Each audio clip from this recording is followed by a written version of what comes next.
Welcome to Wortley Top Forge. It's been here since about 1640, though I'm sure they were working iron around here before that. The building that you see here used to be the ironmaster's house. So he was in charge, be very noisy in the forge, and he's living on top of it. At one stage, they wanted a bigger forge, so they knocked a bit of the ironmaster's house down, so that end disappeared. If you look very carefully, you can see the join. So when the house got smaller that way, it got bigger this way. We've got a nice wash house stuck on the end. And then it got rather knocked about. So in course of time, beginning of the 1800s, the ironmaster moved across the road. And here we have two workers' cottages with the earth closets across the end of the yard. Where you can see the roof, it's rather interesting. Traditionally in this area, you roof buildings with stone flags. There's a quarry just up the road. It all makes sense. But they're heavy and big and clumsy. You can see what's happened here. Someone has also roofed with blue slates. Now where do slates come from? Wales. Wales? How do you get from Wales to here over bumpy roads without breaking them? Well, you don't. You have to wait until you've got smooth transport from Wales to here before you get slates into the area. So you can either come on canals or most probably by early railways.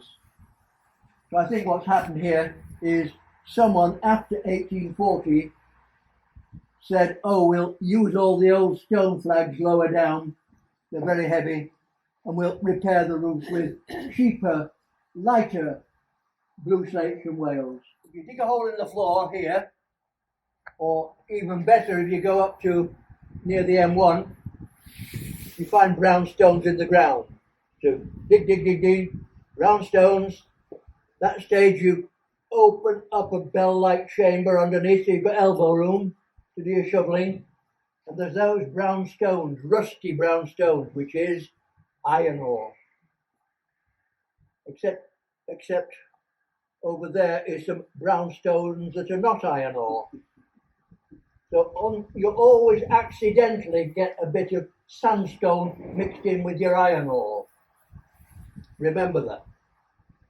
Great, so we've got the raw material for smelting iron. And you need charcoal. Lots of trees, haven't we? You cut down the trees, you make a great big pile, and you heat the trees, charcoal burners and all that sort of stuff. You don't burn the trees, you just heat them until they turn black, like carbon. So what's all the chemistry about making iron? You can go back to the Iron Age, to Roman times, right through the Middle Ages. And you build a sort of kiln, a bloomery, about as big as you. About the right width anyway. There we go. Not that big. Charcoal. Then you get your granddad to help. So the granddad gets a sheep's stomach and starts using it as a bellow. Poof, poof, poof. Get the fire going. And you're hoping that carbon is going to grab the oxygen in the iron oxide and free the iron. And so it does. What is the melting point of iron? Something like 1,500 degrees C, 1,600, you're quite hot. And in this little bloomery, you get up to about 900 degrees C. So yes, it does work. Yes, little bits of iron do appear, but they don't melt.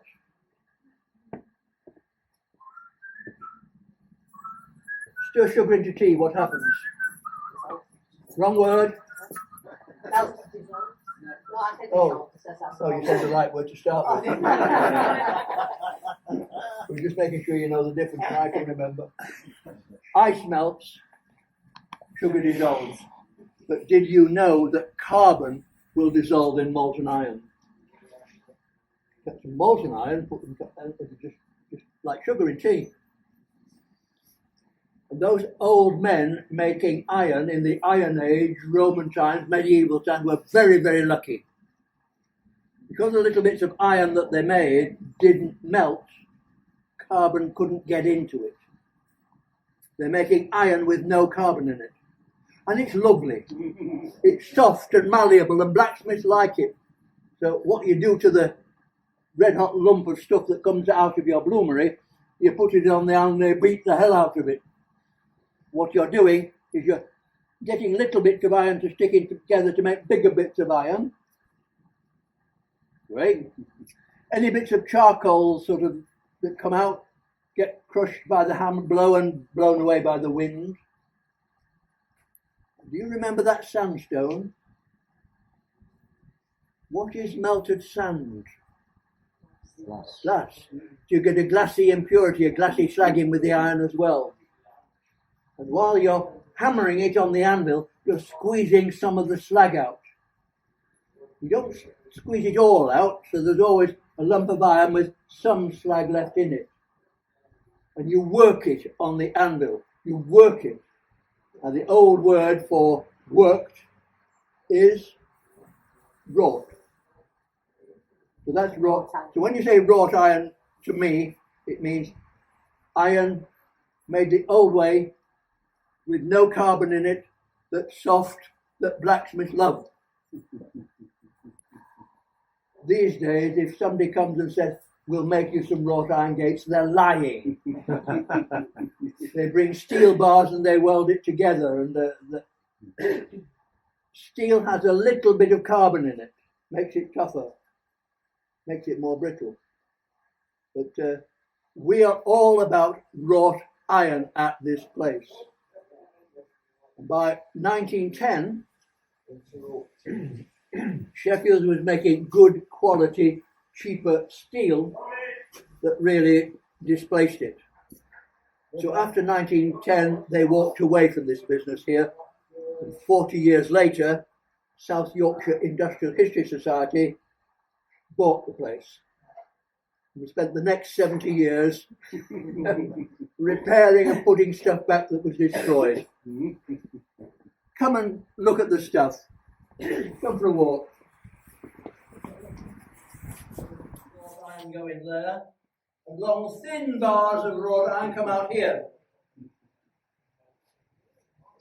This was brought from Low Forge next door. What happened in the industry was this. A blast furnace from 1600s, 1700s onwards, blast furnaces made iron in big quantities. Guess what happened in a blast furnace? Great big thing, as big as a house. Charcoal, iron ore. But this time, a great big draft from bellows, turned by a water wheel, and it gets up to about 1,600 degrees C. The charcoal grabs the oxygen, carbon dioxide goes up the chimney, it starts global warming. And the iron is freed. How hot is it in there? 1,600 degrees. The iron melts. Trickle. Carbon dissolves in molten iron. So while the iron is trickling down the blast furnace, carbon's getting into it. The stuff that comes out of the bottom of a blast furnace is rubbish. It's got 4% carbon in it. When it's cold, it's brittle like glass. Blacksmiths can't do a darn thing with it. You can't forge it. You can't bend it. From 1600 right up to nearly 1800, there's always a big trouble that blacksmiths like iron with no carbon in it. And there's lots of pig iron around from blast furnaces with 4% carbon in it. The big breakthrough comes around 1790 when a method that we call puddling, can you say it with a good Yorkshire you? Puddling remelts iron, pig iron, and burns the carbon out of it. And then with a machine like this, we roll it out into bars. That puddling went on next door at Low Forge. So here we're really just interested in the bars that come out. And some of the bars here went up to the valley to the wireworks. If you know a little bit about Stocksbridge, Samuel Fox's great big steelworks, but the first thing Samuel Fox ever did was make umbrella frames out of wrought iron wire. Then it all sort of developed from there. A lot of these thin wrought iron bars that we're making, you sell locally to people to make nails at home. Grandad has a shed at the bottom of the garden and a little anvil, and puts a point on the end of the bar and chops it off to length and puts it in a holder and bangs a head on it.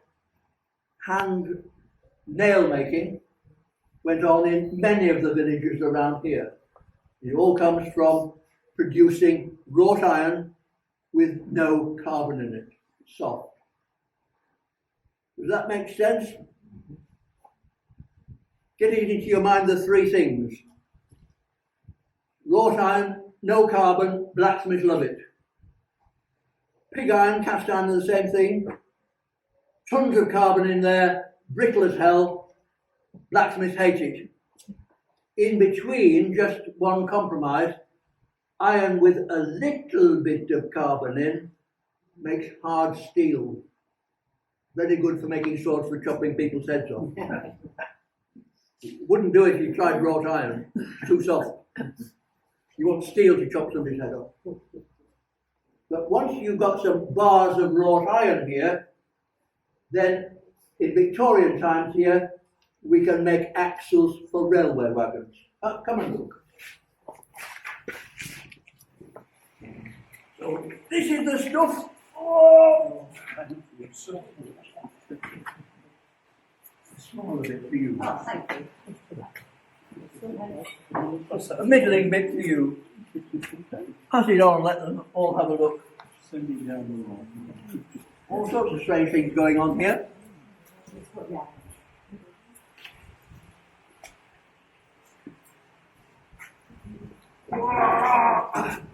I'm not going to dump this on anybody.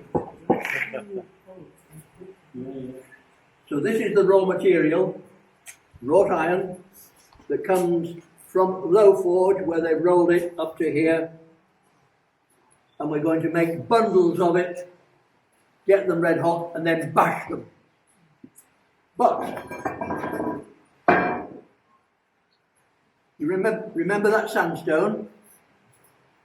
Down the hole, shoveling it out. Inside every bit of wrought iron there is some glassy slag. And when it gets rolled on the rolling mill, you roll the iron and you roll the slag as well.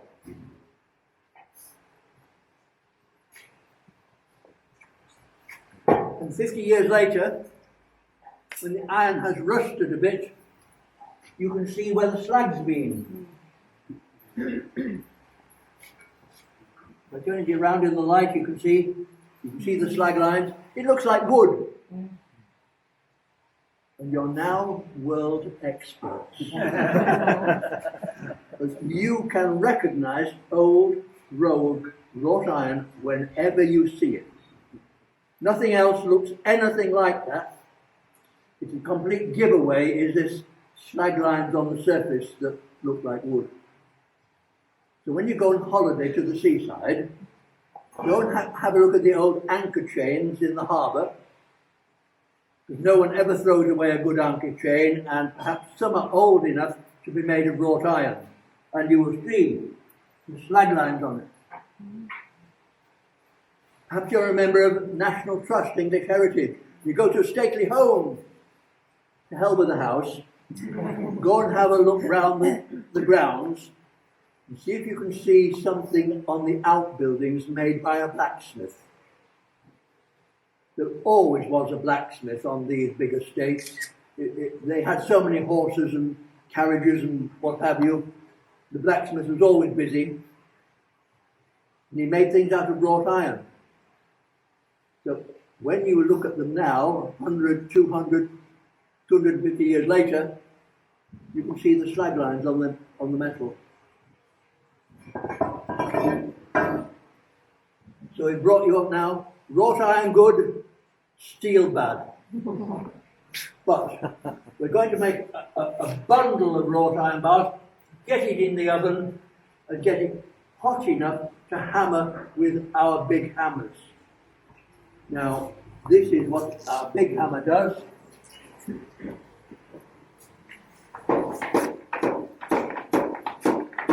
The water wheel goes round, the pegs on the cam, they lift, drop, and the blokes don't get tired. As long as we've got water in the dam, we can continue hammering. We are not going to hammer with the big hammers. The reason being, in the working days, they were hammering red hot, soft wrought iron, and it would be very unlikely to harm the hammer itself. We haven't got any hot, red hot wrought iron. So if we put something harder and colder underneath there, just because you haven't got enough imagination to imagine it, it would go bang and be very, very hard, and it would break the hammer. So we have got our hammer jacked up, so the water wheel can go round and round, which you've seen, and you have to imagine the hammering. Perhaps it's as well, because if you were working in here and it was hammering bang, bang, you'd all go deaf, wouldn't you? So what was the hammerhead material? This, I suspect, is cast iron. Okay. The cast iron is in big enough lumps. It's got some strength to it, and it's hammering very soft, red hot wrought iron. But anything harder than that, it's very likely that would crack. Yeah. Now, you're too old and stiff to climb in that furnace to have a look round.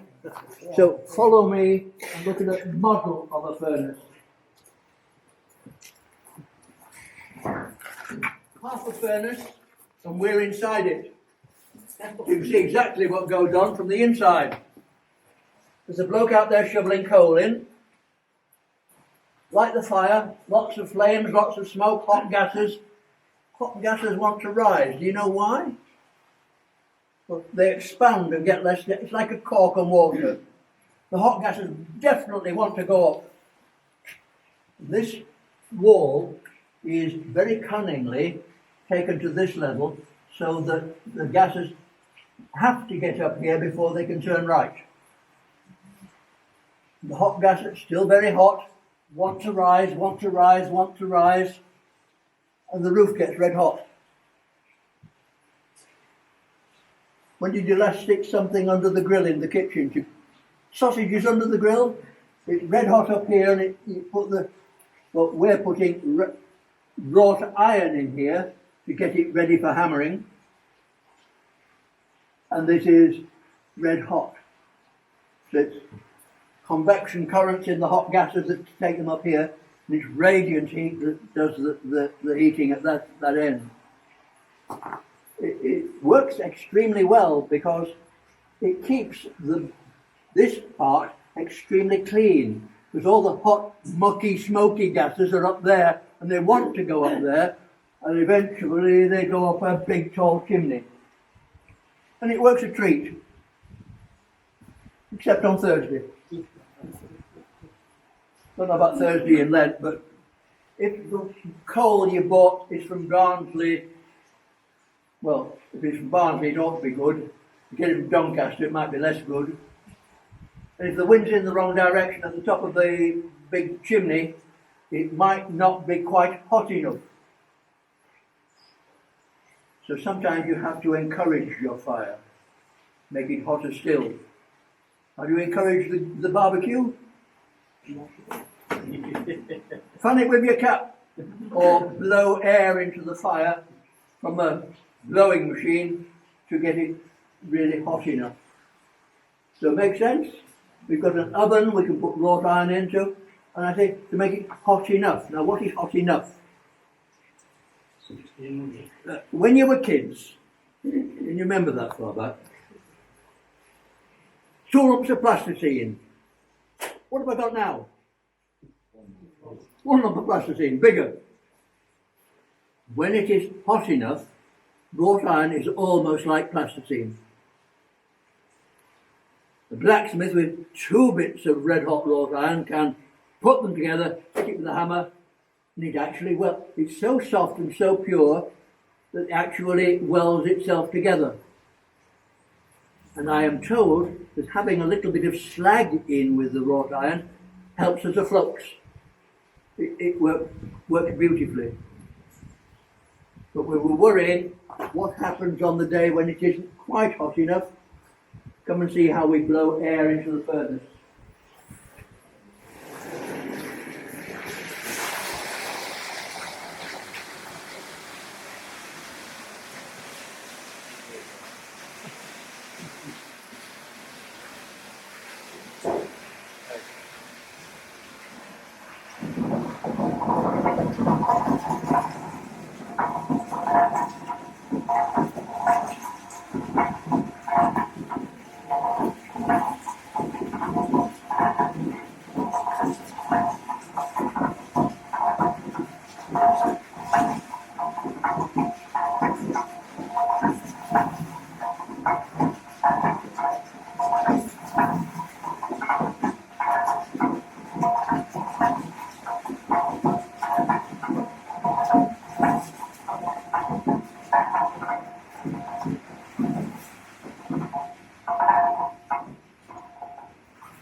So there are 2 cylinders, piston in each cylinder, valves at both ends.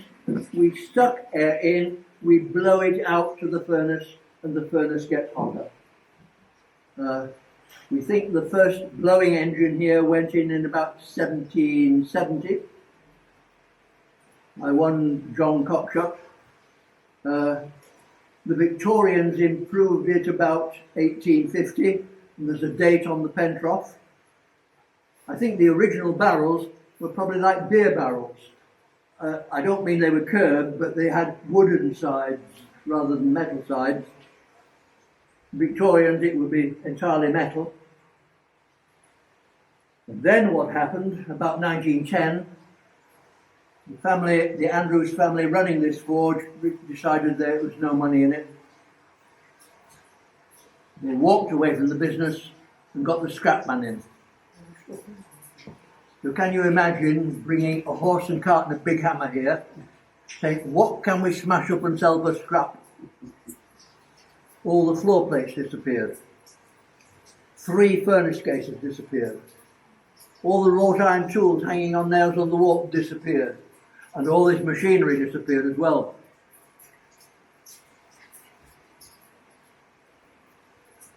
Our volunteers have recreated this pump. We tried to look for all the evidence of how it was constructed.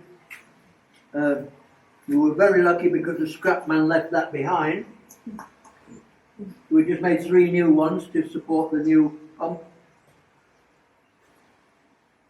That's when we got our wrist slapped. We have listed buildings. We are a scheduled ancient monument. English Heritage keep an eye on us. We own the darn place. We do all the work, but English Heritage, having got their list, says you can't change anything without our permission. So after 10 years' work of rebuilding this air pump, English Heritage came to visit. We appear to have no record that you asked permission to do this. We thought, oh well, they're going to tell us to take it out again. He was an unpleasant gentleman who liked power He insisted on telling us that it was a criminal offence, not a civil offence. And then said, it is rather nice, isn't it?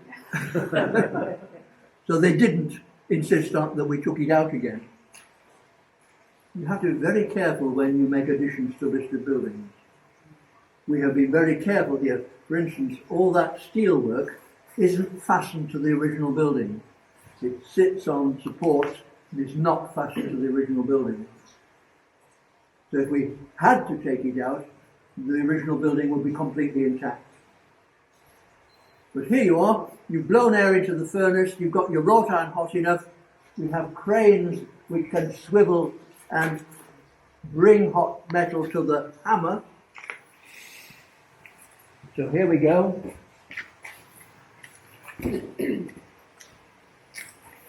Let's say we've got some hot wrought iron in there, the crane swings round, picks it up, brings it back to the hammer. And we're going to turn a short fat bundle into a long thin axle for a railway wagon. Let me just make sure. Yes, it's a safety chain there so you can't fall into the water wheel.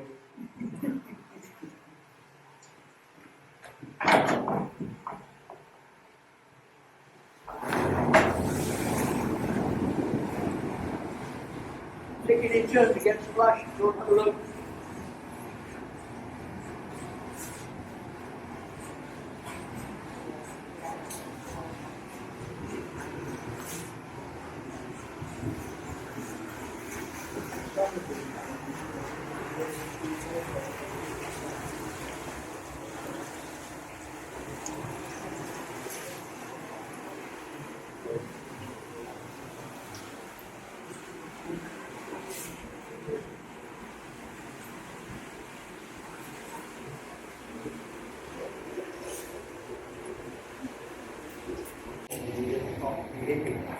Use carbon there.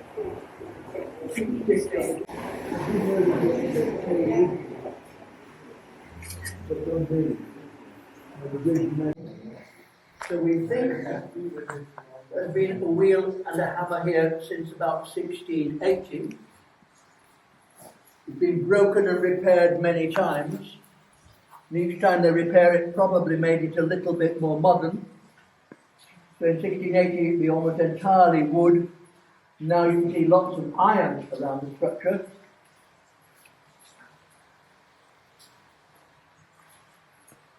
The beam there isn't quite as old as it looks. Sheffield University is very good at tree ring dating. So they actually took a boring of that and looked at all the tree rings and said about 1840. So things break, they just get replaced. There's a joke about your grandma's brush in the kitchen. Yeah. Said 4 new heads, 5 new handles, same brush. Well, here this has been repaired, broken. We've always had a hammer like this since 1680. I don't suppose any bit of the 1680 bit is on here. To restore this hammer, it was taken completely to pieces. Like you think, God, where do you get the sky hooks so that you can go block and tackle chain to lift these great weights while you take it completely to pieces? Then they dug a hole about 4 feet deep.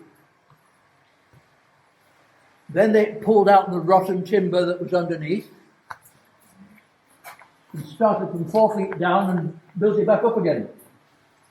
So this hammer is in perhaps better condition, better adjusted than it has been in its whole life. But we are not going to hammer with it. It is actually quite sophisticated. When the drum with the pegs on it goes round and round, take out that gag, the peg lifts the hammer, but this wooden beam gets in the way. Now that's springy wood. God knows what particular tree it comes from, I don't know. But you've got to lift and bend.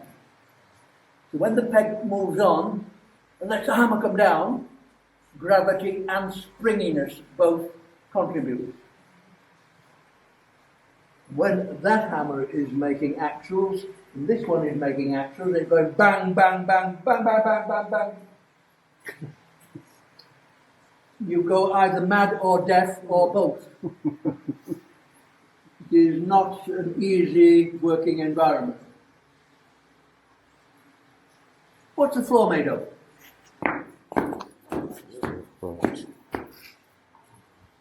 Any offers? No, iron or steel. I get kids to feel it and see how cold it feels. It conducts heat away from your hand so that it's metal. The cheapest metal thing you can find is cast iron. If you live next door to a blast furnace where molten iron is coming out the bottom of the blast furnace, what we call pig iron, you just run it into a square box and you've got one of these plates. It's like making jellies at home. Good foundry work. They're so common in any works that works with hot metal.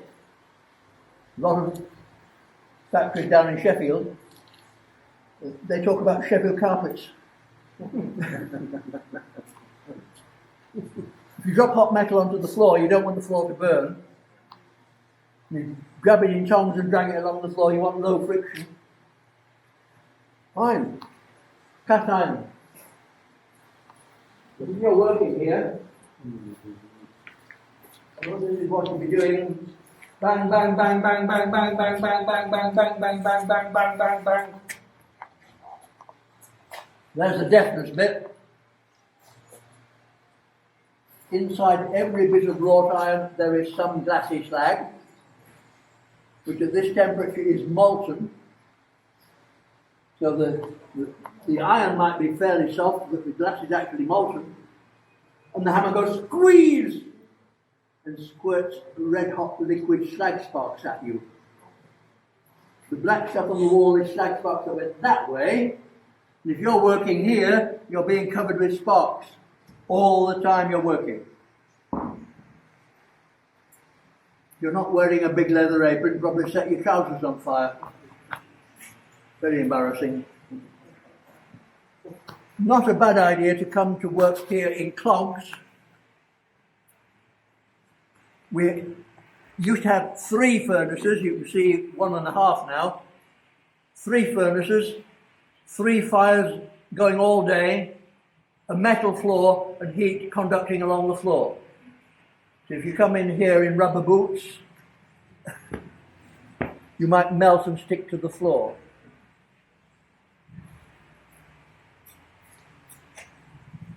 I've been working hard enough. I have just tasted salt. You're working, you're sweating, you're losing salt. These blokes are working so hard and it's so hot and they're sweating cobs and they're losing a lot of salt. If you do not replace that salt, your body complains.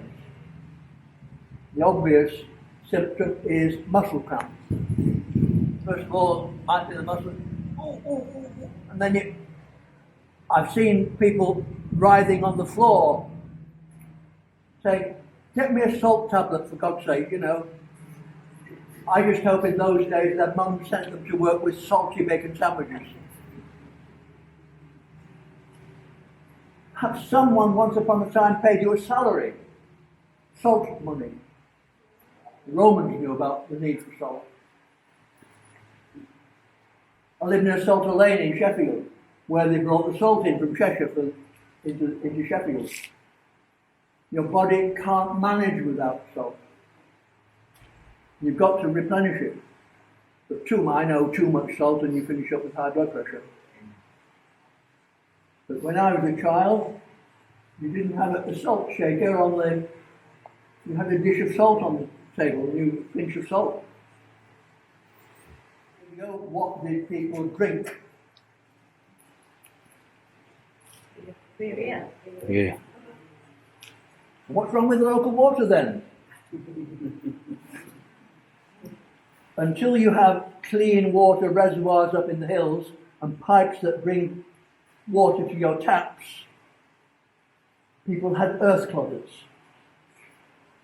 And the groundwater near every earth would get contaminated with germs. And the spring and the well nearby would get contaminated with germs. You know about Prince Albert? He died of typhoid. Comparatively young man by our standards today. Left Queen Victoria a widow for darn near 40 years. But it was at Windsor, posh. And someone hadn't filtered the water or boiled the water. So they finished up with typhoid. Have you heard the story of Dr. John Snow in Soho in London?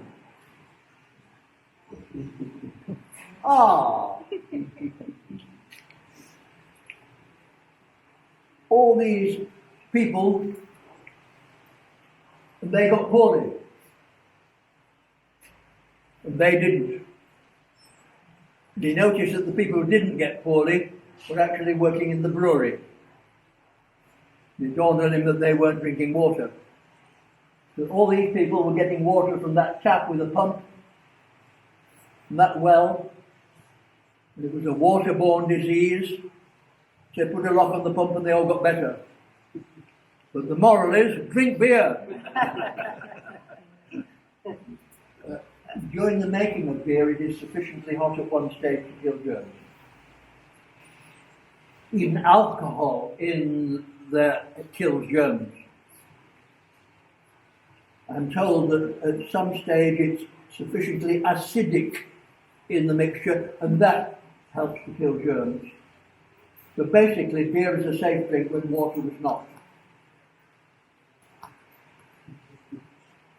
One of my American visitors that came about a couple of months ago, he said, what they used to do, they used to take, this is in New York, they used to take a bottle of water with them and a little bottle of whiskey. So much water and a little bit of whiskey. The story was that the alcohol would kill the germs. I don't believe it either. So these blokes were drinking beer. They were not drunk in charge of a ham. Their beer was only 2% alcohol. So they were sweating, working hard. It's really like, alcohol is almost like a food. You can burn it in your body, so you get energy from it. So as long as you're not getting too much and your body isn't coping, then this is fine. But you can actually make an even weaker beer. Put the making of this beer through a second time, and it was home brewed across the way, you can make up a 1% alcohol beer. To whom do you feed that? Children. Children. Small beer. Small beer for little kids. It's safer than the water from the well, which might have...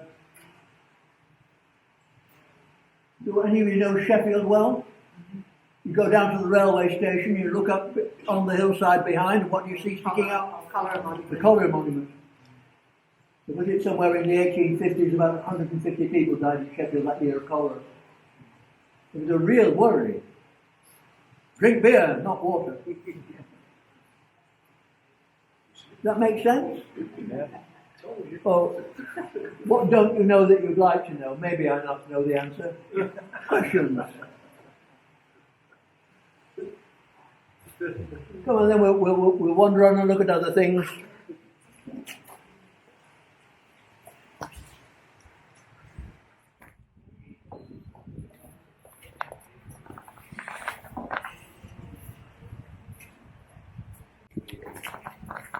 Once upon a time, in 1713, Matthew Wilson was here. He was manager until about 1730. It's an important local landowning family up near Strines, Broomhead Hall. But first of all, let's take you back to when this forge opened. The Wortley family at Wortley Hall built the forge. Of course, they wouldn't get their hands dirty. They need someone who knows about iron business to actually advise on what to do and how to do it. And that's where the Spencer family comes in. Have you visited Cannon Hall over at Cawthorne? The home of the Spencer family. Well, the Spencer family knew about ironworking and came from Shropshire. And they came over to here in the 1630s. There used to be lots of little ironworks. And gradually, the Spencers acquired practically all of them. They waited until it came up to bidding for the lease. They could bid rather more than the local man. Before long, the Spencers were running 25 ironworks. What do you do if you've got a monopoly? Put the price up. One John Spencer came from Shropshire with a little lad. His wife had died, perhaps in childbirth, but he got a small boy. He's looking around for a new wife and found a widow living at Cannon Hall. So he marries the widow at Cannon Hall, and the Spencer family acquire Cannon Hall. The little lad grows up, becomes a bigger John Spencer, and eventually his oldest sister marries John Spencer II. So in a sense, that's how Matthew got his job here, because his sister married into the Spencers. He had a younger sister as well, Susanna. I do like the name Susanna. She married the vicar. Sounds like Jane Austen. Susanna married the Reverend Thomas Cockshut at Cawthorne near Cannon Hall. And when Matthew died, Susanna's son came to manage here. And when he moved on to other things, some people say he went off to America, Susanna's grandsons came to manage here. And it was that John Cockshut that put the original air pump in. So we have a rich background. Come on, look at some more modern things.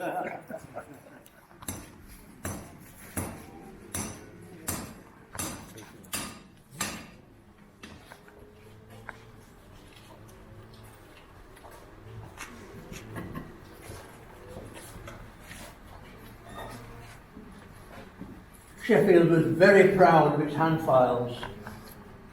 We used to have competitions. There was a big exhibition going on. They'd line up a dozen vices with a piece of steel in each vice, and you bring your own file. Sheffield always won. Hand files. But the early hand files were cut by hand at home. So it's a cottage industry, if you like. You get a blank from the manufacturer. This is steel. There's no teeth on it. You can heat treat steel and harden it. This hasn't been heat treated yet. So this is comparatively soft steel. You have a hard steel chisel. When Dad goes off to work in the factory, leads Mum tied at home to the house, then any spare time, Mum can be making hand files. In Kelham Island Museum, there are one or two hand files that have been cut in such a way that it actually makes a picture. Very artistic. The sort of thing you put into the 1851 exhibition. And then, of course, somebody invents a machine to do it and puts your granny out of work. But it's social history when you fit it in of how much women were tied to the home once they marry. It's unreliable family planning. It's big families. It's the sheer physical labour of doing the washing all day. I know things will change. But anything you can bring into the home to do work helps the economy of the family. Of course, it is enormously useful if you're good at knitting, and you can good at sewing, you have these skills, and it's important economically. Now, here, this sort of workshop, we've brought all this stuff in here. This was just an empty shed. We've got given so much stuff that first of all, we mend it so that it works, and then we put it on show. So, don't put your finger in any moving machinery, please.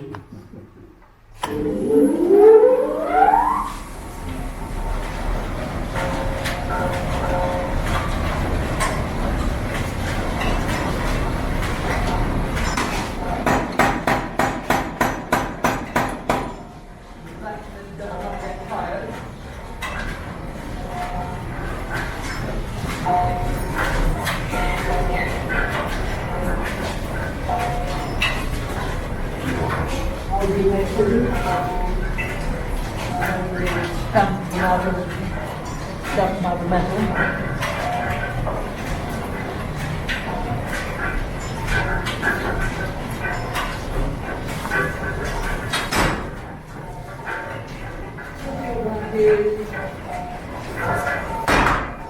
All day.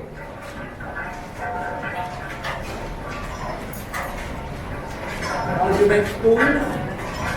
You put the blank in and stamp them out.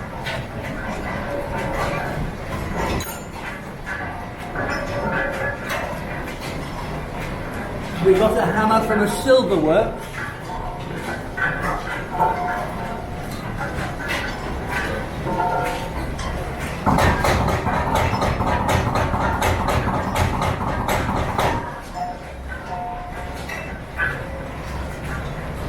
I have a very good machine for cutting off fingers. Genealogy.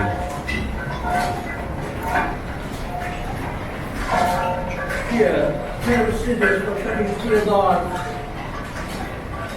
Open up. Put the steel bar in. I've got all my fingers.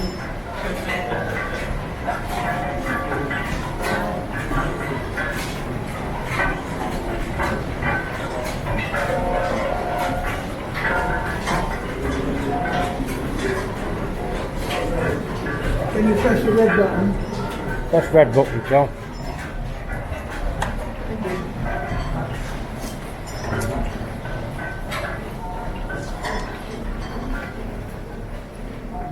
And suddenly, almost overnight, this sort of workshop disappeared. This is the old sort of workshop where you're very dependent, absolutely dependent on one source of power. It might be a water wheel. It might be an early steam engine. Here it's a big, early, clumsy electric motor. But it's one source of power has to run everything. How do you get the power from there to here? Line shafts, belts, line shafts, belts. And suddenly, when I was a young man, somebody in America made a smaller, more powerful electric motor. Manufacturers would be swearing at belts that slip and cursing even more when the belts broke. Suddenly said, why don't we put one electric motor on every machine? In the 1950s, this changed. No one ever built a workshop that looked like this new after the 1950s. They always all used electric motors. When did your granny first get an electric washing machine? 1950s. It was an enormous change. From 1939, nothing changed during the war. After the war, the government encouraged the electricity firms to get their wires to the far ends of practically every village. Nothing really happened until, well, there's still rationing going on until 1950. It's then, as soon as you get into the 1950s, there's a bit of affluence, and suddenly it's a new invention, better electric motor. And the twin tubs appeared.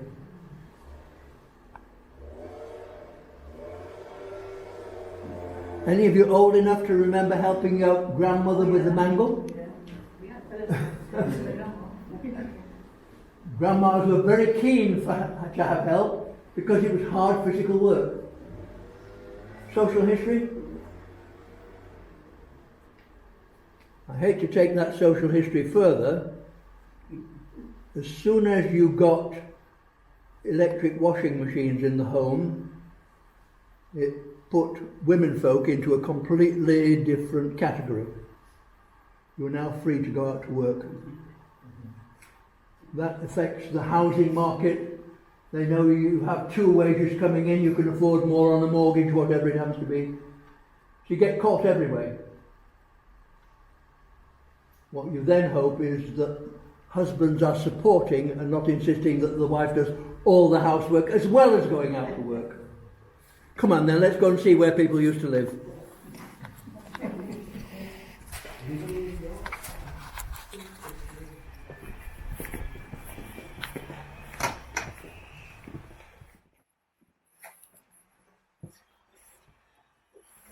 Up to go, Cal. We have nice, clean toilets beside the car park. Do not use this one. Last used in anger in the late 1960s. I met a woman who used to live here, the last family that lived here before Barnsley condemned them. Get the ashes from a coal fire and throw them, rescuing any bits of partly burned coal because you can still burn it. The dust helps to soak up liquids. Barnsley Council used to bring a little lorry and a long shovel once every 2 months. So yes, it did go to the sewage works, but it didn't go down a pipe. It went in the back of their little lorry. Except on one occasion, when our volunteers were working on the dam wall, and Barnsley couldn't get his little lorry in. So they said to the volunteers, "You'll have to do it then." So Mr. Kenneth Hawley, MBE, and his friend Alf Judge did it between them, with long shovels and a bucket.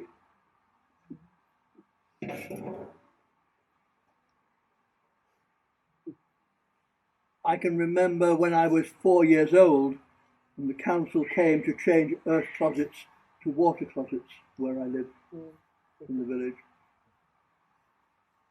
This is the wash house. 1 second, I'll go and open the door.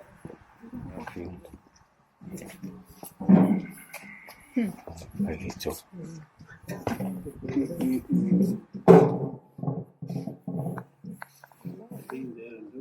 Been there, done that.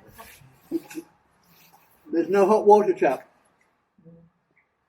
So typically what would have happened would be Monday's wash day. You get up about 6:30 in the morning and you put cold water in the copper and light the fire. Come back an hour later and you've got the boiling water to put into 2 tubs for washing and rinsing. You've got a mangle for squeezing spare water out afterwards. So there you are. Just like a modern washing machine, backwards and forwards. What do you call that? Punch. Well, that's what Mum would call it, punch. So the one, copper one, that one. What do you call that? That's the problem. As far as I know, that's usually called a posher. All right, yeah. This is either a dolly or a peggy. Thank you too. And this is actually an important tool. If you're trying to transfer, let's say, washed clothes to the rinsing tub, you tangle, tangle, tangle, drip, drip, splosh. And that's the tool that's the copper stick.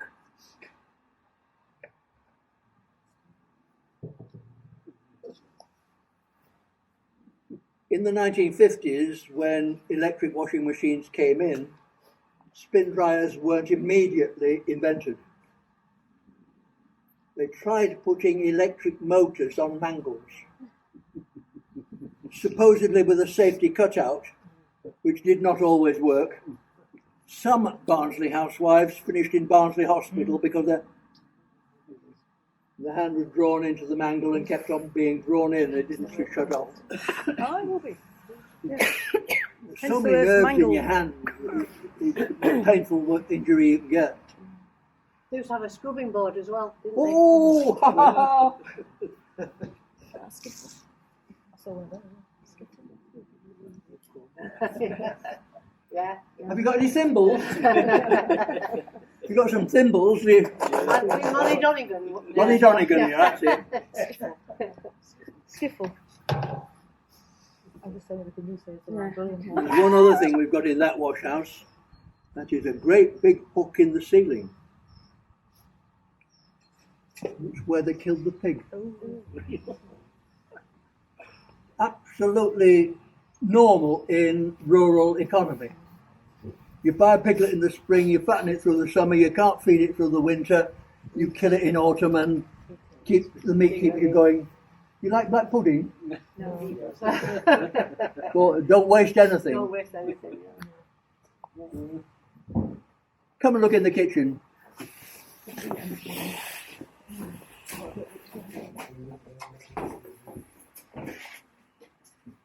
Well, this is what I can remember from my childhood, where you cooked on the fire.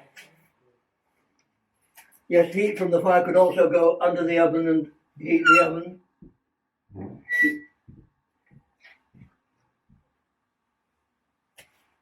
This is supposed to be a water reservoir where you could ladle out water perhaps to help with the washing up. But this is cast iron. Cast iron gets hot, gets cold, gets hot, gets cold. What does it do? Cracks. And you put water in the boiler there, and immediately the water goes through the crack and puts the fire out. So, all I can remember from my childhood is neighbours who put sticks, kindling, in there so it would be dry and warm, ready to light the fire tomorrow. So I don't remember use as a boiler. I think the posh ones even had a tap on. But there you are. You can have a hot oven or a cold oven, just control the damper. Heat goes up a separate flue.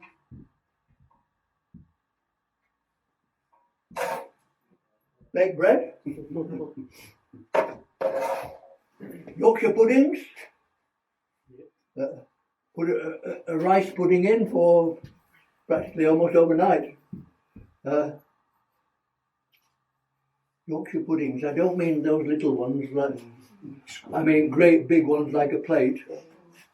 Traditionally, Yorkshire pudding is first course and onion gravy. And then when people are partly full of Yorkshire pudding, they don't eat as much expensive meat, which is the second course. There used to be a pub at the bottom of the Ecclesall Road in Sheffield that specialised in Yorkshire puddings. You went for a pint in the Yorkshire pudding.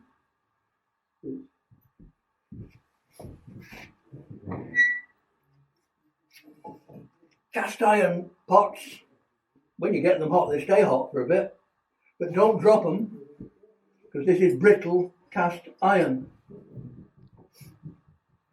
So your potatoes and carrots and turnips and any veg would be cooked on top of the fire.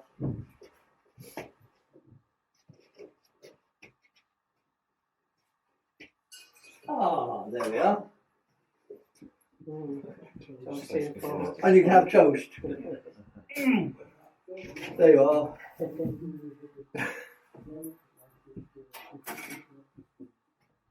Any memories, anyone? Oh, yes. Oh, yeah. Every weekend. Yeah. When do you do the blackleading? Weekends. We used to have mice in back of ours. And when do you need the dough for the breaking? The day after you've done the blackleading to get your fingers clean. Blackleading is a mixture of graphite and grease. So quite inert, you won't get any germs from it, but you do get rather black fingernails. I like the fact that it's actually cast in Barnsley.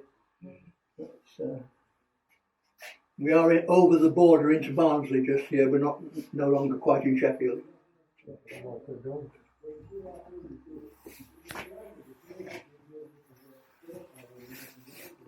Pumice. What do you use that for? Yes, yes. Donkey stone for whitening the step. You see, we painted a bit of a line on here so people can notice the step and not fall down it.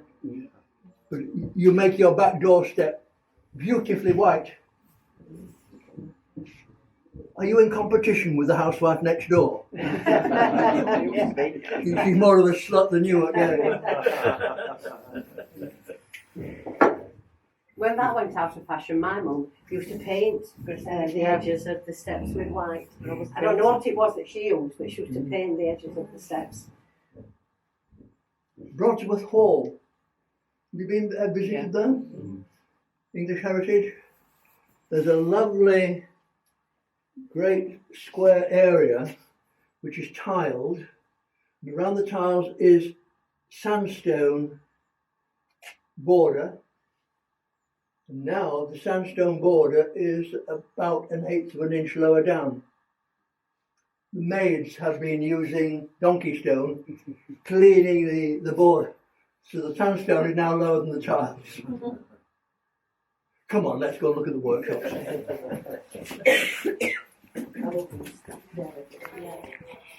Morning, Dan. Watch your pockets, you're all coming in. All right. Turn your imagination on. Look up and see blue sky. The wooden timbers of the roof had rotted and fallen in. The floor between upstairs and downstairs had rotted and fallen down.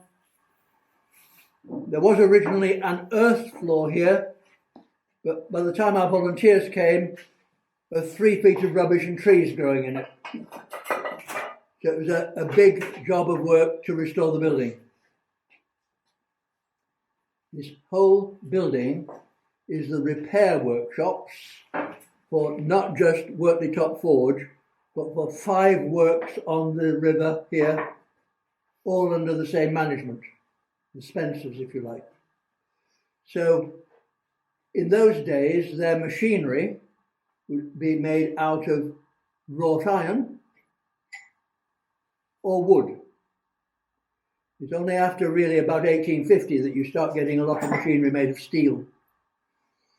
So wrought iron, it breaks in one of these works, and you bring it here for the blacksmith to mend. It's made of wood and it breaks. You bring it upstairs for the joiner to mend. These are the repair workshops for 5 different works. Very busy. We think that, just imagine there are blacksmiths hammering away there, making things, and every now and again you make a pig's ear of it. And this originally was an earth floor. Can you imagine how they get rid of it? They chuck it in the corner and stuff it into the muck and no one will ever know. I am convinced that there is archaeology in the original earth floor. We are not allowed to dig. Any place that has listed buildings, only English Heritage can give permission to an archaeologist to dig. So we're not vandals, we're proud of what's there, so we have flagged over the original floor to protect the archaeology that's underneath. One day, an archaeologist will come. Yeah. Great! Yeah. And we'll find out something else, something new. The railway has got nothing to do with Wortley either. We rescued that from York Waterworks. Its gauge is 400 millimetres. Can you guess where it was made? Here. Here. No. It's French. It was made near Paris, and it's the sort of railway they used behind the trenches in the First World War. 400mm gauge. Temporary railway, you dig out the muck to make your trenches, you shift the muck around, you bring the munitions in on little railways, then you take the railways somewhere else. Once we had restored this building, and I say you could see the sky, we had to decide what to do with this nice big room, this hull. And we didn't want to do blacksmithing in here. We've got a blacksmith's hearth over in the sheds there. So what we've put in here is machine tools. And that takes me back into thinking of First World War, Second World War, when the men went off to fight, and the women of Sheffield, and it happened in other towns as well, of course they went in the factories, of course they became skilled machinists, of course they could do it. So here it's machine tools. This is what the women would have used. And in fact, this particular lathe, made in New England about 1900, restored by Ken, this belonged to a lady. Lady Maud, Countess of Warncliffe. The Wortley family became the Earl and Countess of Warncliffe. So, husband goes off to fight. What does Lady Maud do? She does some war work, munitions work, but at home she has her own lathe. Her father was Earl Fitzwilliam at Wentworth Woodhouse. Tons of money. I'm sure she would have done the season in London, you know, being a debutante. Shook hands with the Queen, but at home she got her own lathe. Good for her. It's very useful to me if young women come in that I can say, there is a career in engineering if you want it. And any man who tells you no, you throw things at him. Make sense? Yeah, definitely. Follow the railway, come on. You can come and look at my steam engine. Tallest people at the back, smallest people at the front, wave and see, come on. Don't hide at the back. Some of you, I'm sure, are not experts on steam engines. Here is a cylinder. Inside the cylinder is a piston. The steam is going to push it to the left, push it to the right, push it to the left, push it to the right. The piston in there is fastened to a steel bar. When I turn it over, the piston rod comes out, and the piston rod goes back, and the piston rod comes out, and these guides make sure it comes out straight. And there you can see the steam engine is being pedalled along. So were you already aware that steam engines work by pedalling? But the important thing is here. You can see it, maybe you can see it, but I'll describe. It's a circular wheel with an axle not at the middle. It wobbles as it goes round. So my wobbly wheel, sometimes it wobbles towards me, sometimes it wobbles towards you. And this bar is fastened to the wobbly wheel. It's a cam. Some people call it an eccentric. Its axle's not in the middle. So my wobbly bar here goes left a bit, right a bit, left a bit, right a bit. And the valves tell the steam to go in here, go in there, go in here, go in there. If you have not got a wobbly wheel, the steam doesn't know where to go or when to go. So everything determines the timing of this depends on the wobbly wheel. You're now an expert. This bit's fun.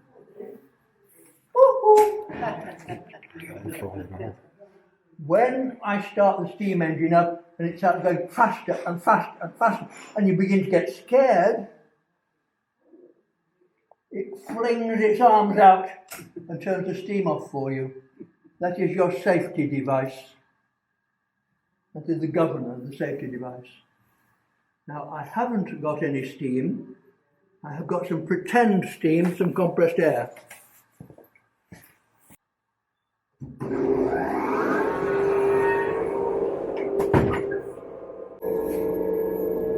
might see the governor operating and you might see the wobbly wheel wobbling. 40 psi, good.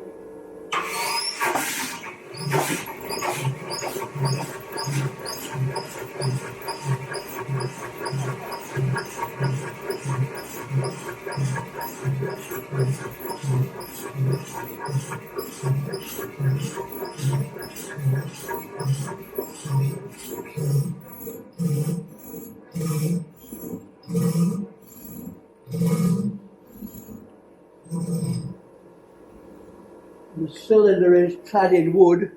There's extra insulation. That a bit of Ken Hawley's Mrs.'s dining room table. See what you do in a gasworks. You've got an oven, and you stick coal in the oven. Then you build a brick wall to seal it in. And you heat the coal, it turns to coke, and gas comes off and cooks your Sunday dinner and also the street lights. Town gas. And this really was the power when they were mixing the mortar, when they were building walls.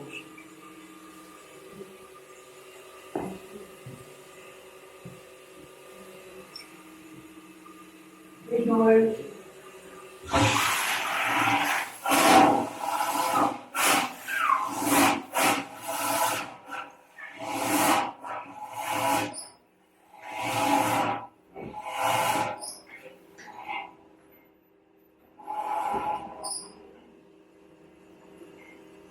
I wonder where it will stop.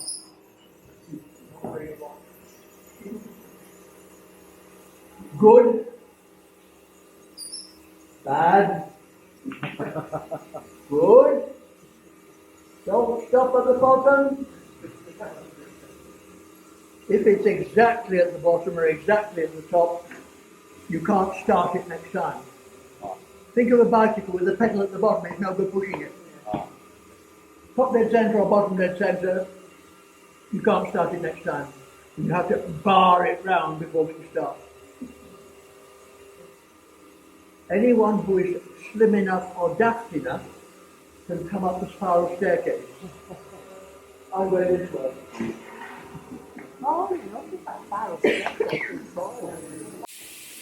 Once upon a time there used to be lots of coal mines in South Yorkshire. This is before the days of Mrs. Thatcher. Most miners were smokers, hooked on nicotine, and you cannot take matches down the pit. Contraband. You're found with matches down the pit, you've lost your job immediately and will not be employed anywhere else. You go down the pit and after half an hour you're desperate for nicotine. And you two choices. Chewing tobacco, looks like old rope, chew, spit. You don't swallow, you must spit. And the other alternative is ground up tobacco, and you sneeze brown snot all over everybody. Snuff. This machine at Wilson's works up the Ecclesall Road in Sheffield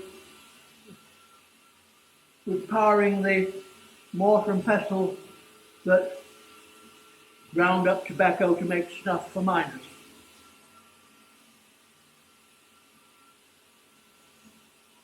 Both alternatives are filthy habits. Both alternatives risk cancer of the nose membranes and mouth membranes.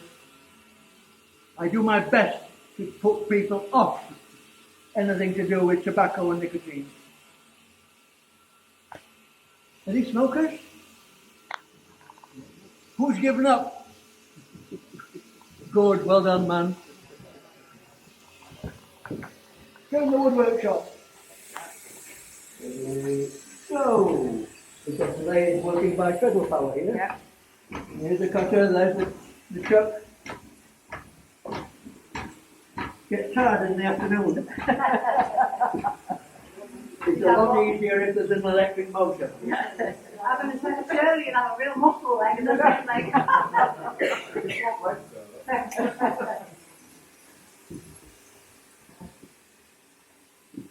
I mustn't be sexist. There is a very good book about learning to be a turner. It's written by a husband and wife. And they refuse to tell you who wrote which chapter. They say we are both expert turners. So perhaps Mrs. Turner is at that end and Mr. Turner is at the other here.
Perhaps when I've got down to a rolling pin size, I can sell it.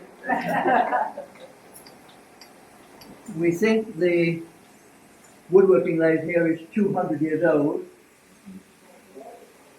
3 things came here as a gift.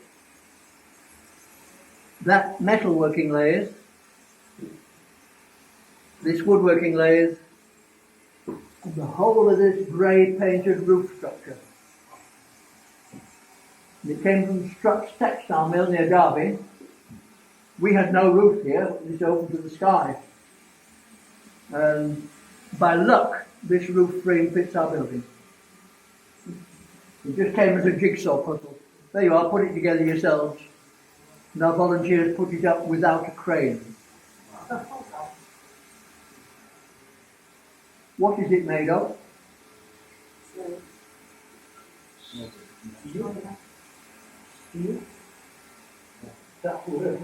I'll give you an extra clue. Here is a date. There's the similar date, 1817. It's a bit too early for steel. Iron, then you've 2 choices. If you wrought iron with no carbon, blacksmith hit it with a hammer. If it's pig iron, straight from a blast furnace, that flows liquid out the bottom, you can run it into a mould. Cast iron. So is it cast iron or wrought iron? Cast. It's cast. It's pretty obvious if you can cast a date into it, it must be cast iron. Please don't go up there and hit it with a hammer. I've done. Thank you. If you haven't yet contributed, the collection box is down on the table down in the yard. Thank you very much. Wander where you like. Wonderful tour, that was Brilliant. really interesting. Thank you. Keeps me off the streets, you know. Well, this is it. Keep out of trouble. Yeah. Don't tell her that. It's amazing, amazing. You've all worked so hard to get this going, haven't you? Well, it's taken about 70 years. Yeah. You've been to Callum Island Museum? Yeah. The Hawley collection. Yeah. Ken Hawley was custodian here for even the driving force. It's been so far. I think, is it again, is it Nicholas coming again? Yes. I've got a talk. The history of the Garrett family. The first one doctor in this Oh, yes. and the suffragists. Yeah. Not the suffragettes, they're too stoned. Yeah. I've got to make sure the air is turned off. All right, yeah. But this is fabulous. It's the first time I've been. Tell all your friends. I will they can do. visit any Sunday. It's fabulous. And they will be shown round It's fabulous. On a Sunday. on any Sunday until 5th of November. Look at planes there. That is our roof while it was still near Derby. In situ. And then they took it to pieces and brought it here, and we put it up on here. It's fantastic. It's fantastic, this place, isn't it, Cal? I'm glad I've come.